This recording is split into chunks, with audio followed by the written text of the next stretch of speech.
రాలేదు. నెక్స్ట్ నేను ఉందని అయ్యన్ని చెప్తున్నాడు, నా దగ్గర ప్రూఫ్లు ఉన్నాయని చెప్తున్నాడు. ఏ ప్రూఫ్ ఉంది? ఆ రోజు ఏదైనా ఉంటే మే 13వ తారీఖున నేను ఆ జర్నలిస్ట్కి ఇచ్చిన దాంట్లో ఆయన అడిగిన దానికి మూసివేస్తారంటే ఇబ్బందులు ఉన్నాయండి, లేకపోతే వర్కౌట్ కాకపోతే ఆల్రెడీ చాలా థియేటర్లు మూసేసి ఉన్నాయి. కాలితే చూడండి, మేము అన్ని థియేటర్లో కూడా ఎన్ని థియేటర్లు మూసేసి ఉన్నాయో. సినిమాలు లేవు, సినిమాలు లేక మూసివేస్తున్నాం అని ఏదైనా వర్కౌట్ చేస్తుంటే ఆ ఉద్దేశం చెప్పాం. ఏంటి, మే 13వ తారీఖున పెట్టే టైంకి మే 13వ తారీఖున పెట్టే టైంకి హరిహర వీరమల్లు రిలీజ్ డేట్ ఏమీ ప్రకటించలేదు. కానీ మే 19వ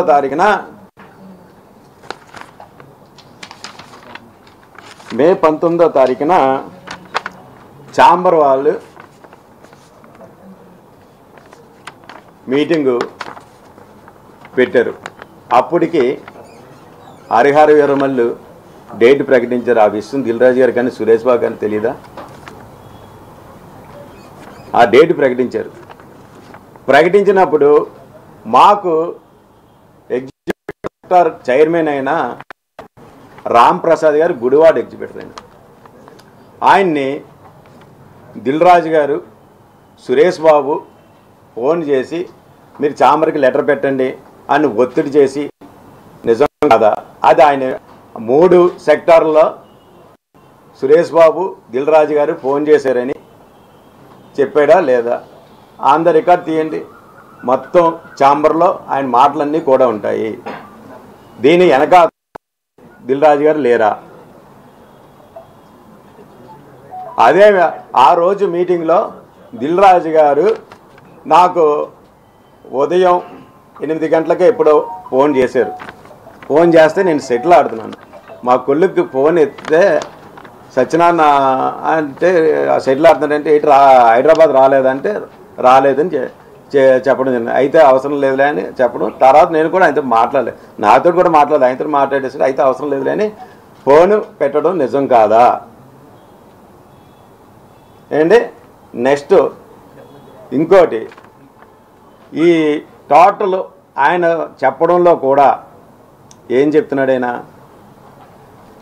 ఏప్రిల్ తూర్పుగోదావరి జిల్లా జరిగింది, దాన్ని మొత్తం ఎపిసోడ్ అంతా అక్కడి నుంచి వచ్చింది, సత్యనారాయణ జనసేన నేత చేసాడని మొత్తం చెప్పి నా మీద పెట్టడానికి వాళ్ళ తమ్ముని కప్పిపించుకోవడానికి చేశారు. ఈ 3 సెక్టార్ల మీరు ఆన్ ద రికార్డ్ తీయండి. ఇదే దిల్రాజు సోదరుడు శిరీష్ రెడ్డి ప్రకటించాడా లేదా? ఏమని ప్రకటించాడు? చాలా మంది ఎవరు ఏమనుకున్నా సరే నా మాట ఏసియన్ సునీల్ అంటే సురేష్ బాబు, మా మాట ఒకటే, ఎవరు ఏమైనా జూన్ 1 నుంచి థియేటర్లు బంద్ అని ప్రకటించింది ఆ వ్యక్తి శిరీష్ రెడ్డి.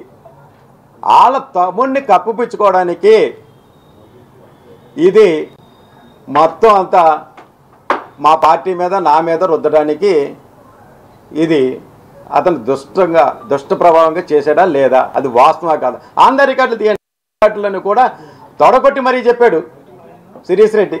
ఎట్టి పరిస్థితుల్లో 3 సెక్టార్లో ఈ 3 సెక్టార్ మీటింగ్లో కూడా 1వ తారీఖు నుంచి బంద్ చేస్తున్నాను, అది నిజం కాదా?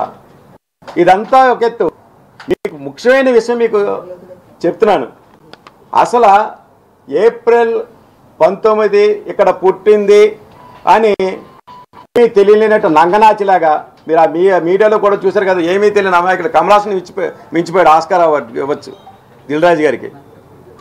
అందులో చూడండి ఆయన యాక్చువల్గా మీకు ఇదంతా జరిగింది గతంలో తెలంగాణ ఫిల్మ్ ఛాంబర్.